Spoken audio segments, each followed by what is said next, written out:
माँ बाप के लिए अपनी बच्ची की मोहब्बत ऐसी होती है कि वो अपनी बच्ची की खातिर अपनी तमाम खुशियों को कुर्बान करने में पल भर भी नहीं सोचते हैं। एक ऐसी ही सच्ची कहानी, सच्ची घटना बांग्लादेश से सामने आई है। बांग्लादेश के रहने वाले उस गरीब बूढ़े बाप को 9 साल पहले खोए हुए बच्चे के बारे में अचानक हिमाचल प्रदेश की पुलिस कॉल करके बताती है कि उसका लड़का हिमाचल प्रदेश की जेल में बंद है। ये खबर सुनकर पहले तो उनको यकीन नहीं होता है, और जब तमाम तहकीकात होने के बाद जब यकीन हो जाता है उनका ही लड़का हिमाचल प्रदेश के जेल में बंद है, तो उनके खुशी का ठिकाना नहीं रहता है। और हिमाचल प्रदेश की पुलिस उनको कहती है कि वो अपने बच्चे को आकर यहाँ से ले जाए। लेकिन बांग्लादेश से हिमाचल प्रदेश में जाकर उसके बच्चे को वापस लाना आसान नहीं था, क्योंकि वो निहायत ही गरीब शख्स था। उसने अपनी तमाम जमीनों को बेचकर अपने खोए हुए बेटे को वापस लाने के लिए हिमाचल प्रदेश का रुख कर देता है। आगे कहानी में जानते हैं क्या मीसा शेख नामी उस शख्स को उसका लड़का उसे मिलता है। आदाब, गुड इवनिंग। एक बार फिर आप तमाम लोगों का स्वागत है क्राइम दस्तक कहानी की इस एपिसोड में। उम्मीद है आप लोग अच्छे हों। कहानी शुरू होती है बांग्लादेश के जिला सिराजगंज के थाने रोएगंज के इलाके ब्रह्मागाछी से। 7 अगस्त 1991 को बुधवार के दिन मीसा शेख के घर एक लड़की की पैदाइश होती है। उस लड़की की पैदाइश से मीसा शेख और उसके घर वाले बहुत खुश होते हैं और अपने आस पड़ोस में, अपने इलाके में मिठाइयाँ बंटवाते हैं, लोगों का मुंह मीठा करवाते हैं। बच्चा धीरे धीरे बड़ा होता है और जब उसकी उम्र 7-8 साल को पहुंचती है तो उसमें कुछ दिमागी कमजोरियां सामने आने लगती हैं। तब मीसा शेख और उसके घर वाले उस बच्चे को डॉक्टर के पास ले जाते हैं और उसका चेकअप करवाते हैं, उसका इलाज करवाने लगते हैं। मीसा शेख ने उस लड़के का नाम हफीजुल इस्लाम रखा था।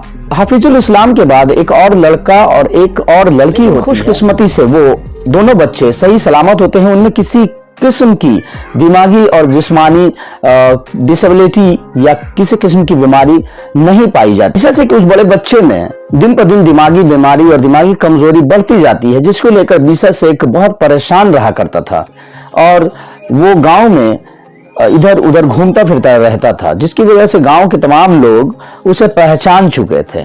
कभी कभार वो अपने घर आने में अगर अपने घर का रास्ता भूल जाता था तो गांव वाले उसे उसके घर लाकर पहुंचा दिया करते थे। 2015 के मार्च महीने की एक सुबह हमेशा की तरह हफीजुल शेख अपने गांव में घूमने के लिए निकलता है, लेकिन उस रोज वो अपने घर वापस नहीं आता है। जब काफी देर हो जाती है तो उसके घर वाले परेशान हो जाते हैं और उसे हर जगह ढूंढते हैं, तलाश करते हैं, लेकिन वो कहीं नहीं मिलता है। और आखिरकार थक हार कर घर वाले अपने इलाके के एक थाने में हफीजुल इस्लाम की गुमशुदगी की शिकायत दर्ज करवा देते हैं। पत्नी हाफिजा बेगम अपने बच्चे की याद में दिन रात रोया करते थे और दिन महीने साल गुजर जाते हैं, लेकिन हफीजुल इस्लाम का कोई पता नहीं मिलता है। लेकिन उन दोनों के दिल में एक उम्मीद रहती थी कि वो कभी ना कभी अपने बच्चे से जरूर मिलेंगे, उनका बच्चा जरूर वापस आएगा। वो लड़का साल 2015 में गुम हुआ था और साल 2022 में इंडिया के हिमाचल प्रदेश की पुलिस कॉल करके मीसा शेख को कहती है कि क्या तुम मीसा शेख बोल रहे हो? तो वो जवाब देता है कि जी हाँ, मैं मीसा शेख बोल रहा हूँ। उसके बेटे के बारे में पूछती है और उसका नाम पूछती है तो मीसा शेख उसका नाम बताता है। तो वहां की पुलिस उनको बताती है कि उनका लड़का हिमाचल प्रदेश के बिलासपुर के थाने में बंद है। और हिमाचल प्रदेश की पुलिस बहुत सारी बातें पूछताछ करती है। जब हिमाचल प्रदेश की पुलिस को यकीन हो जाता है कि हाँ, ये वही शख्स है और उसी का लड़का यहाँ पर है, पुलिस मीसा शेख को कहती है कि वो यहाँ पर इंडिया में आकर अपने बेटे को ले जा सकता है। लेकिन उस गरीब बूढ़े बाप के लिए बांग्लादेश से इंडिया हिमाचल प्रदेश जाकर अपने बेटे को वापस लाना आसान नहीं था, क्योंकि वो निहायत ही गरीब था और वो उतना पढ़ा लिखा भी नहीं था। उसके किसी जानने वाले ने एक इंडिया के वकील का नंबर दिया और मीसा शेख ने उस वकील से राबता किया और अपनी तमाम आप बीती बताई। तो वो वकील साहब उसकी आप बीती सुनकर और उन्होंने बस मीसा शेख को मदद करने का वादा किया, और वादा ही नहीं बल्कि अमली तौर पर बीसा शेख के उस लड़के को वापस लाने की तैयारी करने लगे। बीसा शेख इधर बहुत परेशान हो जाता है क्योंकि बीसा शेख निहायत गरीब इंसान था। उसके पास उतने पैसे नहीं थे कि वो अपने बेटे को जाकर छुड़ा सके और उसके तमाम अखराजात को उठा सके। इसलिए उसने तमाम अपनी जमीनों को बेच डाला अपने बेटे की खातिर, जो उसका बेटा 9 साल पहले खोया हुआ था और वो जहनी माजूर भी था और जिसका वो इंतजार बरसों से कर रहे थे। वो अपने बेटे को हासिल करने के लिए, अपने बेटे को दोबारा अपने घर वापस लाने के लिए हर तरह की कोशिश करता है और यहाँ तक कि अपनी तमाम जमीन व जायदाद को बेचकर पैसे इकट्ठा करता है। बीसा शेख उस वकील से मिलने के लिए वेस्ट बंगाल चला आता है। जब वकील साहब पहली बार बीसा शेख से मिलते हैं और उसे देखते हैं तो उसे देखकर वकील साहब हैरान रह जाते हैं, क्योंकि बीसा शेख को देखकर अंदाजा लगाना मुश्किल नहीं था कि वो कितना परेशान हाल और कितना गरीब इंसान है। और एक बाप की मोहब्बत, अपने बेटे को पाने की उम्मीद बीसा शेख के आंखों में साफ दिखाई देती है। वो निहायत गरीब था, कमजोर था, अपने बेटे को पाने के लिए उसकी आंखों में साफ उम्मीद छलक रही थी। एक बात काबिल गौर है कि आखिर हाफिजुल इस्लाम जो दिमागी माजूर था वो किस तरह से हिमाचल प्रदेश के जेल में पहुंचा। आगे कहानी में मैं आपको बताऊंगा कि वो किस तरह से बांग्लादेश से हिमाचल प्रदेश के जेल में पहुंचा। बीसा शेख और वकील साहब हावड़ा स्टेशन से हिमाचल प्रदेश की जाने वाली ट्रेन में बैठते हैं। जब वो दोनों हिमाचल प्रदेश पहुंचते हैं तो हिमाचल प्रदेश में कड़ाके की सर्दी पड़ती है। वो दोनों जाकर एक होटल में रूम ले लेते हैं और वो दोनों वहां आराम करते हैं। जब सुबह होती है तो होटल के जो रिसेप्शनिस्ट होते हैं वो उनसे पूछते हैं कि क्या आप वकील हैं। तो वो जो वकील साहब थे वो बताते हैं कि जी हाँ, मैं वकील हूँ और वेस्ट बंगाल के उत्तर दिनाजपुर का रहने वाला हूँ। तो वो रिसेप्शनिस्ट बताता है कि ये होटल एक जज साहब का है। एक बात काबिल गौर है कि बीसा शेख का वो लड़का शरीफुल इस्लाम आखिर बिलासपुर के थाने में कैसे पहुंचा और बिलासपुर के थाने से कैसे मालूम हुआ कि वो बांग्लादेश का रहने वाला है और कैसे बांग्लादेश के गांव का पता चला और उसके पिता का पता चला, उसका एग्जैक्ट नाम उसे कैसे मालूम। तमाम चीजें बहुत ही गौर करने वाली हैं। आइए मैं इसके बारे में आगे बताता हूं। जैसा कि हिमाचल प्रदेश का इलाका पहाड़ी इलाका है और बहुत सर्दी वाला इलाका है। बिलासपुर के एक गांव में आधी रात को एक शख्स के रोने की, चीखने की, चिल्लाने की आवाज आती है। गांव वाले बाहर निकलकर देखते हैं, उस आवाज को तलाश करते हैं तो पता चलता है एक दरख्त के नीचे एक शख्स खड़ा होकर रो रहा है और चिल्ला रहा है।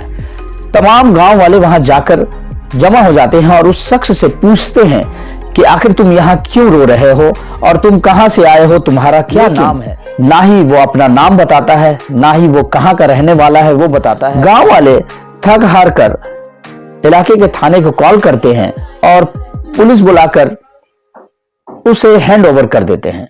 पुलिस वहां से उस शख्स को ले जाती है, जेल में पूछताछ करती है, लेकिन वहां भी उसका यही हाल होता है कि कोई जवाब नहीं दे पाता है, ना ही वो कुछ बताता है, ना वो समझ पाता है।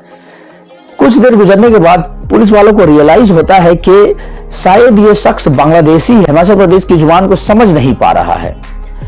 तो वो लोग इलाके के कॉलेज में पता लगाते हैं कि यहाँ कोई हॉस्टल में ठहर कर कोई बांग्लादेश का स्टूडेंट पढ़ रहा है या नहीं।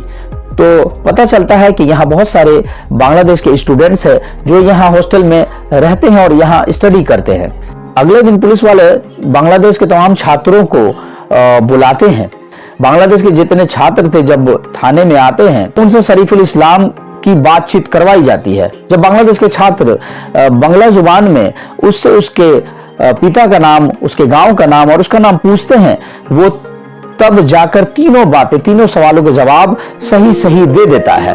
वो अपना नाम भी बताता है, अपने गांव का भी नाम बताता है और अपने पिता का भी नाम बताता है। तो इत्तेफाक से उसी के गांव का एक लड़का वहां पढ़ाई कर रहा था। वो अपने पिता को गांव में फोन लगाता है और उसके पिता का नाम बताता है और उसके बारे में बताता है कि ऐसा ऐसा एक शख्स यहाँ जेल में बंद है। उसके पिता का नाम भी अपने घर वालों को बताता है। तो उस लड़के के घर वाले अपने गांव में इस बात का चर्चा चारों तरफ करते हैं और तमाम लोगों तक ये बात को पहुंचाते हैं। तब जाकर तो छात्र के पिता से बीसा शेख की मुलाकात होती है और बीसा शेख का नंबर तब जाकर पुलिस को वहां से मिलती है। तब पुलिस बीसा शेख को कॉल करके तमाम बातें बताती है और उससे पूछताछ करती है। जब यकीन हो जाता है कि हाँ बीसा शेख वही शख्स है और उसी का लड़का यहाँ है, तब जाकर उसे कहा जाता है कि आप यहाँ आकर इंडिया में हिमाचल प्रदेश के बिलासपुर थाने में आकर अपने बच्चे को छोड़ा सकते हैं। अब बात करते हैं बीसा शेख और वकील साहब जब हिमाचल प्रदेश पहुंचते हैं तो बीसा शेख को उनका लड़का उनको मिलता है कि नहीं। जब ये दोनों हिमाचल प्रदेश की सरजमी पर पहुंचते हैं, दोनों हिमाचल प्रदेश के एक होटल में ठहरते हैं और ठहरने के बाद आराम करने के बाद वो अपने बेटे की तलाश के लिए निकल जाते हैं। जब बिलासपुर के जेल में दोनों पहुंचते हैं तो हाफिजुल इस्लाम के बारे में और उसकी दिमागी कमजोरी के बारे में पुलिस को बताया जाता है। पुलिस बताती है कि इस नाम का कोई भी शख्स हमारे यहाँ कैद नहीं है। वो सिरे से खारिज कर देती है, मना कर देती है। ये दोनों बहुत परेशान होते हैं और वापस अपने होटल अपने रूम में चले आते हैं। कुछ देर बाद वकील साहब को एक कॉल आती है। वकील साहब से पूछा जाता है क्या आप वकील हैं? तो सामने से जवाब देते हैं वकील साहब कि जी हाँ मैं एक लॉयर हूँ। तो सामने वाला कहता है कि मैं इस होटल का मालिक हूं और मैं एक जज हूं, तो मैं आपसे मिलना चाहता हूं, क्या आप मुझसे मिल सकते हैं? तो वकील साहब बोलते हैं कि जी हाँ क्यों नहीं मिल सकता हूं। तो वो बोलते हैं आप नीचे आ जाइए, मैं नीचे ही हूं। वकील साहब नीचे जाते हैं तो उनसे मुलाकात होती है उस जज से जो उस होटल का मालिक था और वो बहुत ही निहायत मिलनसार इंसान थे। और वकील साहब से जज साहब ने पूछा कि आखिर क्या वजह है कि आप यहाँ आए हैं, आप घूमने आए हैं या किसी काम से आए हैं? वकील साहब यहाँ आने की वजह बताते हैं कि वो आखिर यहाँ क्यों आए हैं। बीसा शेख से भी वकील साहब को मिलवाते हैं और तमाम बातें बीसा शेख भी बताता है। तो जज साहब भी कहते हैं कि खोए हुए बेटे को मिलवाने की पूरी कोशिश करूंगा। और वकील साहब बातचीत करते हैं। बीसा शेख अपने बेटे के बारे में बताता है कि वो तकरीबन 7-8 साल की उम्र से उसमें दिमागी कमजोरी सामने आने लगी थी और वो उसका इलाज भी करवा रहा था। वकील साहब पूछते हैं कि लड़के का कोई और नाम था? तो बीसा शेख बोलता है कि जी हाँ उसे हम लोग प्यार से सबुज बुलाया करते थे और तमाम गाँव वाले भी उसे सबुज ही कहा करते थे। तो वकील साहब बोलते हैं कि हमें इस नाम से भी तलाश करनी चाहिए।